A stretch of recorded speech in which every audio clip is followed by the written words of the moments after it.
esteja nos abençoando com a palavra que Ele tem nos dado. Durante a aula dominical, durante os louvores e daqui para frente, nós vamos perceber o quanto Deus está interessado em você, o quanto Deus quer tocar na sua vida, o quanto Deus quer te conhecer. Vamos começar com uma pergunta muito simples, que às vezes as perguntas mais simples são difíceis de responder, não é? Quem é Deus? Já parou para pensar nessa resposta? Quem é Deus para você?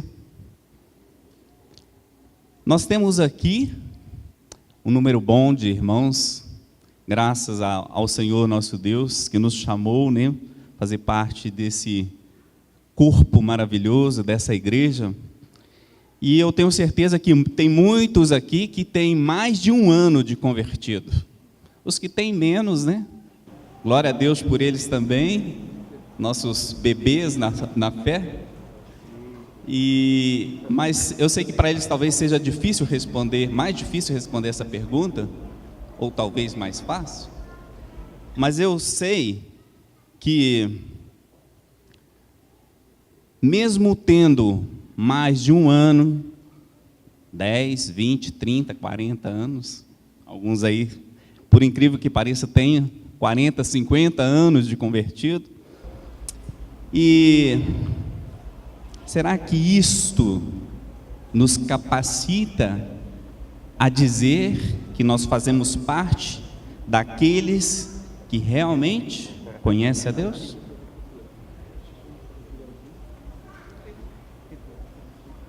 É interessante quando falamos em conhecer, né? Eu estou aqui pregando e acho que deve ter alguns aqui no meio também que não me conhecem, né?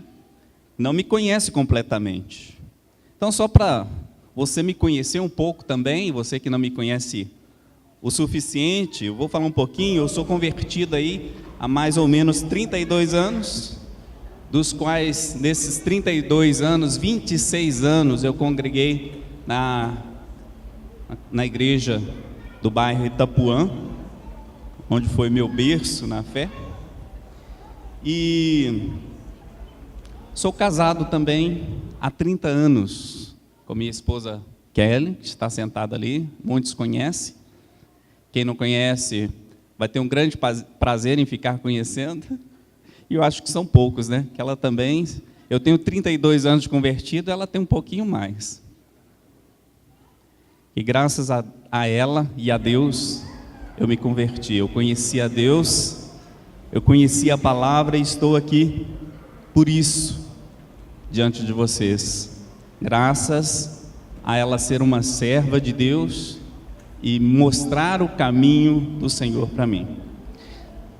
Além de casado com ela há tanto tempo, tenho 3 filhas, a Camila, que está sentada do lado dela, Fernanda, que está morando no Rio, e tem a Lívia também, que está sentada ali, a mais nova, 17 anos. Eu não queria que eu falasse a idade. Já foi. Camila casada com o Rafael, que está do lado dela ali. E tem o Bento, meu netinho, que está do lado ali. E tem o Benjamin, que está vindo aí. 5, 6 meses, glória a Deus. Fernanda também é casada com o Estevão e moram lá no Rio, em Botafogo, tem quase um ano. E a Lívia, solteirinha, mas está namorando com o Felipe. Glória a Deus, é filha da Marta, Rosiano, os diáconos da igreja.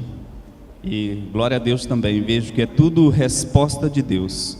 Estou falando tudo isso só para vocês me conhecerem um pouquinho e saberem também que mais ou menos em novembro do ano passado, mais ou menos não, foi em novembro do ano passado, fui consagrado pastor. E com isso dou glórias a Deus, porque fui abençoado com filhos e filhas na fé. Isso é maravilhoso, né? Então, Quem é Deus? Vamos lá.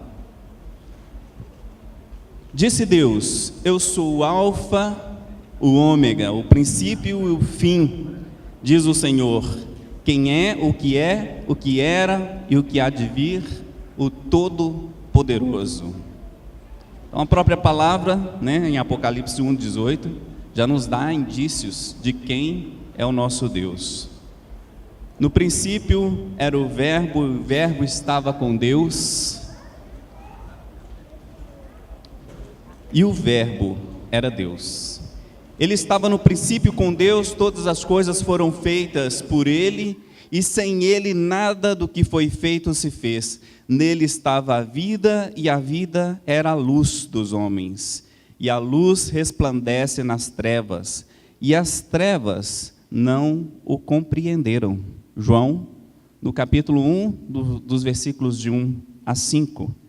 Então a palavra vai nos revelando aos poucos quem é o nosso Deus. Também tem essas passagens que eu não vou olhar com vocês. Precisamos ser como os de Bereia. Pegue sua Bíblia e vai conferindo aí, vê se é verdade o que eu vou te falar. Deus é Espírito. No livro de João, capítulo 4, versículo 24, diz isso. Deus é um, mas existe como três pessoas: Deus Pai, Deus Filho e Deus o Espírito Santo. Mateus 28, 19. Deus é infinito. 1 Timóteo 1,17. Também diz que Deus é incomparável, lá em 2 Samuel, no capítulo 7, versículo 22. Se você não quiser acompanhar essas passagens, está difícil de achar, vai anotando. No final, depois você confere. Deus é imutável. Interessante. Malaquias 3:6. Também diz lá em Salmo 139, de 7 a 12, que Deus existe em todos os lugares. Também em Salmo 111:10, Deus sabe de tudo. Deus sabe de tudo. Não é? Deus existe em todos os lugares. Em Salmo 139, Deus sabe de tudo, 111, Salmo 111:10, e Deus tem todo o poder e autoridade, Apocalipse 19, versículo 6. Deus é justo, no livro de Atos, capítulo 17, 31, Deus é amoroso, Efésios, capítulo 2, versículos 4 a 5, Deus é verdadeiro, Salmo 25, no versículo 5, Deus é santo, Isaías, capítulo 6, versículo 3. Deus é compassivo, 2 Coríntios, capítulo 1, versículo 3. Deus é misericordioso. Lá no livro de 2 Coríntios, no capítulo 1, Romanos, capítulo 9, versículo 15. Também Deus é a graça. Em Efésios capítulo 2, versículo 8 e 9. E se a gente começar a pesquisar na Bíblia, você vai ver muito mais coisas do que eu tenho tempo de colocar para vocês aqui. E para isso, para conhecer Deus, o que a gente precisa fazer? Como diz muito maravilhosamente bem nosso pastor Maurício, aqui está a ferramenta, aqui está o instrumento que Deus tem deixado para mim e para você, obra do Espírito Santo, para que possamos conhecê-lo, conhecer a Deus, conhecer o Espírito Santo de Deus, conhecer a Jesus. A Bíblia é a resposta, através dela que podemos conhecer esse Deus maravilhoso. Nosso amado irmão pastor Edson também, ele fez uma relação aí de 200, sei lá quantos nomes que são adjetivos de Deus, E se você pesquisar mais, você vai achar muito mais também, porque Deus é infinito. Deus não tem tamanho. Deus não se contém em um espaço, né? Da forma que nós temos, da forma que nós somos limitados. Deus não tem limite algum. Lá no livro de Salmos, versículo 19, de 1 a 4, diz: os céus e a terra proclamam a glória de Deus, e o firmamento anuncia as obras das tuas mãos. Então Deus também é revelado, não é só na palavra. Deus é revelado através da criação, né? É interessante que quando olhamos o firmamento, as estrelas, o céu, o universo, e a gente vai imaginando qual é o tamanho desse céu, desse universo, e nossa mente é quase incapaz de dimensionar tudo isso, né? Só para a gente ter uma ideia do tamanho, do poder e como é esse nosso Deus maravilhoso. Também, livro de Atos, no capítulo 17, versículos de 24 a 29, vai mostrar sobre as obras de Deus. Atos 17, 24 a 29, diz lá, se você quiser acompanhar: Deus que fez o mundo e tudo que nele há, sendo o Senhor do céu e da terra, não habita em templos feitos por mãos humanas, nem tampouco é servido por mãos de homens, como que necessitando de alguma coisa, pois Ele mesmo é quem dá a todos a vida, a respiração e todas as coisas, e de um só sangue fez toda a geração dos homens, para habitar sobre a terra, sobre a face da terra, determinando os tempos já dantes ordenados, e os limites da sua habitação, para que buscassem ao Senhor, se porventura tateando o pudessem achar, ainda que não está longe de cada um de nós, porque nele vivemos, e nos movemos, e existimos, como também alguns dos vossos poetas disseram, pois somos também sua geração. Interessante que você meditando e vendo nessa palavra aqui, nessa passagem, parece que eu vou fazer uma piada, uma graça. Mas tem duas coisas que aqui está falando que Deus fez: o mundo e tudo que há nele, né? Fez o universo, fez o firmamento e tudo que há na terra. Então, resumindo, são duas coisas. Deus criou o mundo, lá em Gênesis capítulo 1, versículo 1, fala sobre isso. Tem outra passagem, Isaías 42 também, versículo 5. E Ele sustenta o mundo. Lá em Colossenses capítulo 1, versículo 17, mostra isso.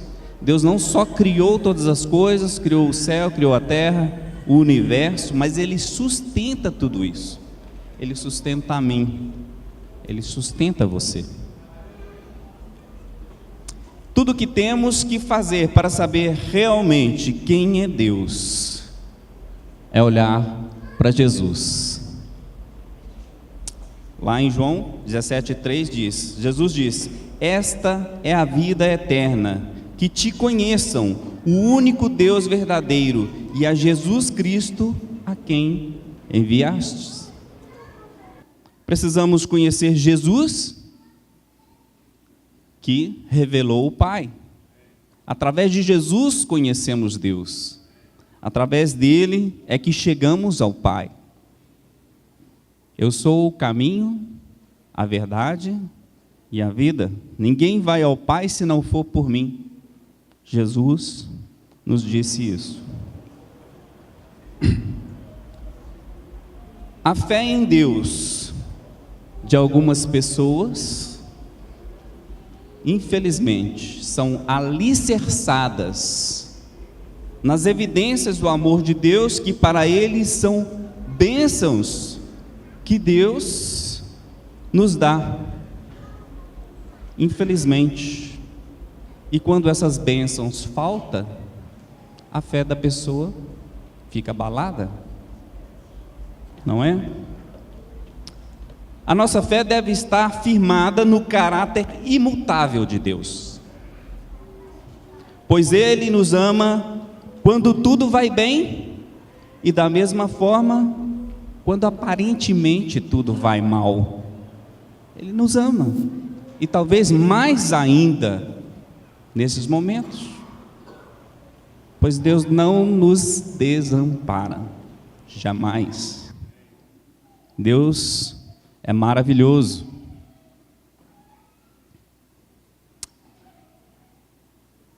E é interessante essa passagem de Jó, que reconheceu que deve aceitar ao Senhor tanto o bem, quando Deus nos dá, quanto o mal também. Ele fala assim: então sua mulher disse, ainda retens a tua sinceridade? Amaldiçoa a Deus e morre. Porém, ele disse, como fala qualquer doida, falas tu. Recebemos o bem de Deus e não receberíamos o mal? Em tudo isso, não pecou Jó com seus lábios. Precisamos reconhecer que Deus está conosco, que Deus tem nos abençoado, que Deus está conosco, com cada um de nós, tanto nos momentos bons, quando recebemos bênçãos dos céus, mas também quando passamos por momentos difíceis.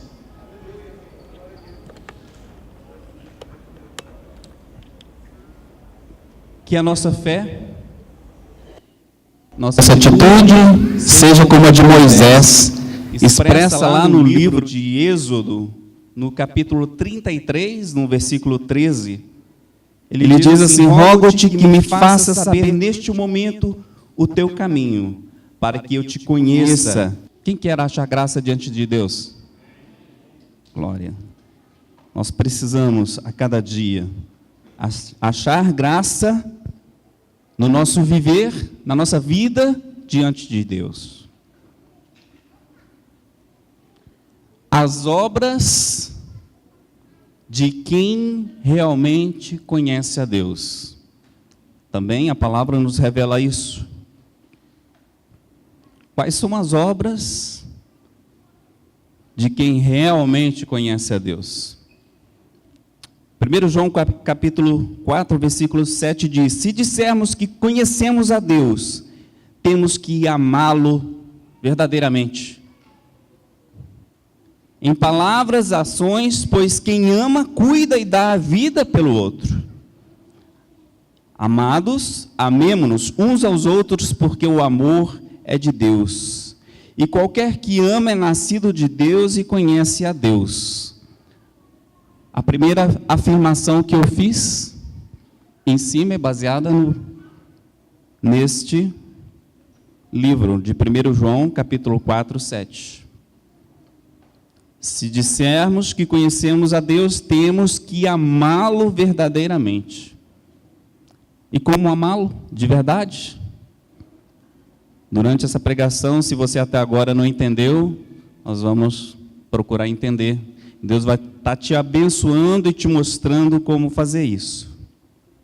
Um outro ponto: se conhecemos a Deus de fato, devemos amar a todos de fato. Amar seu próximo, amar seu irmão, amar as pessoas do mundo que Deus fez e quer que falemos desse amor dele a toda criatura, não é? Se conhecemos a Deus, devemos amar a todos de fato. Lá em 1 João capítulo 4, versículo 8 diz: aquele que não ama não conhece a Deus, porque Deus é amor. Então, se dissermos que conhecemos a Deus, temos que amar uns aos outros, porque Deus é amor. Terceiro ponto, se conhecemos a Deus, não andamos na paixão da concupiscência, que é o uso do desejo do prazer sexual como único sentido para a vida. Lá em 1 Tessalonicenses, no capítulo 4, versículo 5 diz: não na paixão da concupiscência, como os gentios que não conhecem a Deus. Não devemos ser como os gentios, que não conhecem a Deus e vivem na concupiscência do mundo, nos prazeres da vida. Quarto ponto, se conhecemos a Deus, não podemos voltar a esses rudimentos, não podemos voltar a servir os pecados que nos enfraquecem a fé e nos tira a nossa herança, a nossa riqueza da graça que temos em Cristo Jesus. Pensem bem, irmãos, pensem bem. Se vivemos nos rudimentos dos pecados, dos prazeres do mundo, eles nos tornam fracos. Eles nos tornam a uma forma de nos afastar de Deus, de não ter esse conhecimento de Deus. Porque se conhecemos verdadeiramente a Deus, nós tememos a esse Deus, nós temos temor a Deus, e esse temor nos leva à obediência, esse temor nos leva ao amor, esse temor também nos leva a aproximar cada vez mais de Deus. Gálatas capítulo 4, versículo 9 diz: mas agora conhecendo a Deus, ou antes sendo conhecidos por Deus, como tornais outra vez a esses rudimentos fracos e pobres, os quais de novo quereis servir? Então, depois que conhecemos a Deus de verdade, nós não queremos voltar mais para aquela vida sem Deus, para aquela vida de pecado, aquela vida onde não tínhamos esperança. Deus nos dá isso. Próximo ponto. Se conhecemos a Deus, a paz nos é multiplicada. Quando buscamos o conhecimento de Deus, nós temos a paz de Deus, né? Então precisamos conhecer a esse Deus para ter essa paz em nós. Segundo Pedro, capítulo 1, versículo 2 diz: a graça e paz vos sejam multiplicadas pelo conhecimento de Deus e de Jesus, o nosso Senhor. Próximo ponto. Se conhecemos a Deus, o tememos. Temos que ter esse temor a Deus. Provérbios 2, 5 diz: então entenderás o temor do Senhor e acharás o conhecimento de Deus. Tendo temor de Deus, você vai achar o conhecimento de Deus. Precisamos desenvolver isso, o temor de Deus em nossas vidas. Ponto 7. Aquele que conhece a Deus, o reconhece como único e verdadeiro Deus, e são salvos. Lá no livro de João, capítulo 17, versículo 3 diz: e a vida eterna é esta, que te conheçam a ti só, por único Deus verdadeiro, e a Jesus Cristo, a quem enviastes. Ponto 8. Só o conhecem os que o procuram ver face a face. Lá em 1 Coríntios, capítulo 13, versículo 12, diz que: porque agora vemos por espelho em enigma, mas então veremos face a face. Agora conheço em parte, mas então conhecerei como também sou conhecido. precisamos conhecer Deus face a face. Ponto 9, quem conhece o Pai, assim como o Filho, dá a vida por suas ovelhas. Uai, pastor, mas isso não é o papel do pastor? Não. É de todos nós. Precisamos sempre dar nossa vida uns pelos outros. Lá no livro de João, no capítulo 10, versículo 15, diz assim: assim como o Pai me conhece a mim, também eu conheço o Pai, e dou a vida pelas minhas ovelhas. Quando nós damos a vida aos irmãos, é quando nós cedemos do nosso tempo. O que é a nossa vida? Não é o tempo que temos aqui? Não é o tempo que vivemos aqui? Isso não é a nossa vida? O que temos mais de precioso nessa terra, né? Que a gente fala assim, minha vida é a coisa mais importante. Mas sua vida é determinada pelo tempo que estamos aqui. Então, quando você dá tempo, do seu tempo para as pessoas, para os irmãos, para ajudar uns aos outros, você está dando sua vida. Você está dando parte da sua vida. Então, precisamos, quando fala aqui que devemos dar nossa vida uns pelos outros, conceda do seu tempo em ajudar os irmãos, em visitar os irmãos, em ligar para os irmãos e perguntar como é que você está, o que você está precisando, né? Ponto 10. Os que conhecem a Deus se convertem de coração e se tornam seu povo. Jeremias 24:7 diz: e dar-lhe-ei coração para que me conheçam, porque eu sou o Senhor, e ser-me-ão por povo, e eu lhes serei por Deus, porque se converterão a mim de todo o seu coração. Essa mensagem é maravilhosa. Essa mensagem sobre você conhecer a Deus, ou eu conhecer a Deus, ela toca em mim. Ela começa em mim, ela fala comigo, assim como fala com você também.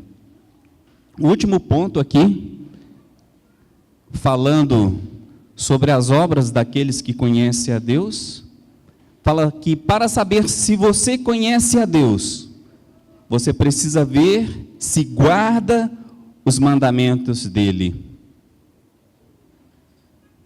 Pense nisso. 1 João, capítulo 2, versículo 3 diz: e nisso sabemos que o conhecemos, se guardamos os seus mandamentos. Irmão, guardar mandamento de Deus não é pegar a Bíblia, ler e pôr na gaveta ou aonde você guardar a Bíblia, não. Guardar os mandamentos de Deus, além de você ler, entender, meditar na palavra, e essa palavra está gravada no seu coração, na sua mente, você viver a palavra de Deus. Você colocar em prática o que Deus tem mostrado para mim e para você, o que precisamos fazer para conhecê-lo. E assim como temos as obras de quem conhece a Deus, também temos as obras de quem não conhece a Deus. Não vou delongar muito, temos aqui só 4 pontos, antes de terminar, falando sobre essas obras. Aqueles que não conhecem a Deus, vivem pecando. Porque se você conhece verdadeiramente a Deus, você não vive em pecado. Você não vive pecando. Não é? 1 Coríntios capítulo 15, versículo 34 diz: vigiai justamente e não pequeis, porque alguns ainda não têm o conhecimento de Deus. Digo para vergonha vossa. Segundo ponto, aqueles que dizem que conhece e nega com suas más obras são reprovados. Tito, capítulo 1, versículo 16 diz: confessam que conhece a Deus, mas negam-no com as obras, sendo abomináveis, desobedientes e reprovados para toda boa obra. Ponto 3. Quem não conhece a Deus, reconhece quem conhece. Deu para entender? Quem não conhece a Deus, reconhece quem conhece a Deus. Lá em João 17:25 fala: Pai justo, o mundo não te conheceu, mas eu te conheci, e estes conheceram que tu me enviastes a mim. As pessoas naquela época não aceitaram Jesus, mas eles reconheceram que Jesus veio de Deus, veio da parte de Deus, que ele conhecia Deus, mas não aceitaram. E o ponto 4, se não conhecemos a Deus, servimos outros que não são Deus. Gálatas capítulo 4, versículo 8 diz lá: mas quando não conheceis a Deus, servireis aos que por natureza não são deuses. Então, se você quer servir o Deus verdadeiro, o Deus único, busque conhecê-lo. Porque se você não conhecer o Deus verdadeiro, vamos servir aos falsos deuses. Vamos estar servindo, achando que estamos servindo o Deus verdadeiro e não estamos servindo. Quer servir a Deus? Quer fazer a vontade de Deus? Conheça o Deus verdadeiro. Veja o que afirma no livro de Jó, no capítulo 42, no versículo 5, que foi lido. Antes eu te conhecia só de ouvir falar, mas agora eu te vejo com os meus próprios olhos. Glória a Deus. Nosso conhecimento de Deus deve chegar ao ponto de podermos ver nosso Deus, enxergar nosso Deus face a face, como vimos lá em Coríntios. Jó se humilhou perante Deus e se submeteu à vontade do Senhor, recebendo tanto o mal quanto o bem. Isso que vimos em sua história. E depois dessa grande experiência de fé, sua conclusão foi que não conhecia a Deus, como ele achava, mas que depois de tudo que passou, ele via a Deus como não via antes. Pensa nisso. Muitas vezes vivemos uma vida cristã, vivemos uma vida de servos, de discípulos, pensando que conhecemos a Deus. Mas aí chega um momento que alguém chega e mostra a Deus de verdade. Um ponto de sua vida crucial, onde você vai dizer: antes eu conhecia Deus só de ouvir falar, hoje eu vejo a Deus. Que possamos ter a fé e o temor de Deus para que se abram nossos olhos e não precisemos passar por tantas tragédias em nossas vidas para poder ver a Deus da maneira que o Jó viu.